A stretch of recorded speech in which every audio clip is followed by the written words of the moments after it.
qui est le plus subtilement écrit entre Homelander et Walter White, non pas comme des personnages de fiction, mais en tant que deux machines dramatiques distinctes, construites pour incarner des philosophies, des structures narratives et des types d'aliénation spécifiques. Ils sont comme deux tragédies, deux natures. L'humain devient monstre et le monstre tente d'être humain.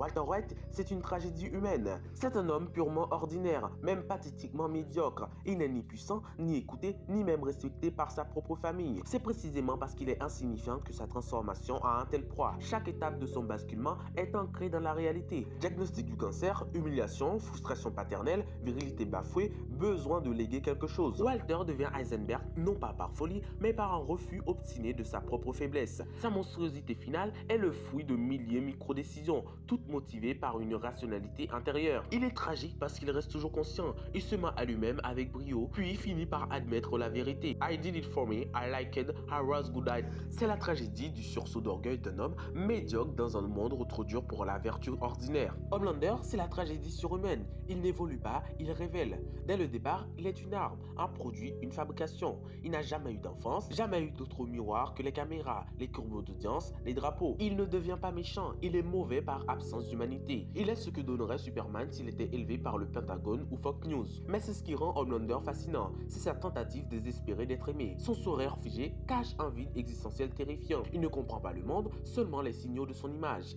Il est tragique, non pas parce qu'il chute, mais parce qu'il ne peut pas être sauvé. Il n'a jamais été un homme. Ça, c'est la tragédie du pouvoir absolu sans sujet, sans racines, sans langage intérieur. Un crime muet dans un monde où tout se vend. Et sur le plan technique, c'est deux tragédies d'écriture. Walter White, c'est une évolution scalier. L'écriture suit une logique quasi mathématique. Avec son ambiguïté morale, le spectateur est piégé dans son empathie, car il comprend pourquoi Walter White agit. C'est une récit de contamination. Walter contamine tout ce qu'il touche. Il tue sans se salir les mains. Il manipule sans crier. Homelander, c'est le symbolisme explicite. Il incarne des forces, l'Amérique impériale, le narcissisme numérique, le fascisme cool. C'est le langage de la rupture. Son visage est un masque. Sa folie n'est pas graduelle, mais explosivement mise en scène. Donc, qui est le plus subtilement écrit? C'est Walter White. Sa transformation se lit en creux, à travers les choix, les silences et les justifications. Il oblige le spectateur à s'interroger sur ses propres limites morales. L'écriture suit un modèle organique tragique, presque arendien. Banalité du mal, rationalisation du crime, perte de soi par accumulation de justifications. Homelander, en revanche, est plus radical, plus contemporain, plus allégorique. Il n'est pas subtil, il est hyper lucide. Il ne suggère pas, il hurle. C'est un personnage de fin de monde, post-moral. Et si tu veux d'autres comparaisons d'anti-héros, tu n'as qu'à t'abonner et me le dire en commentaire.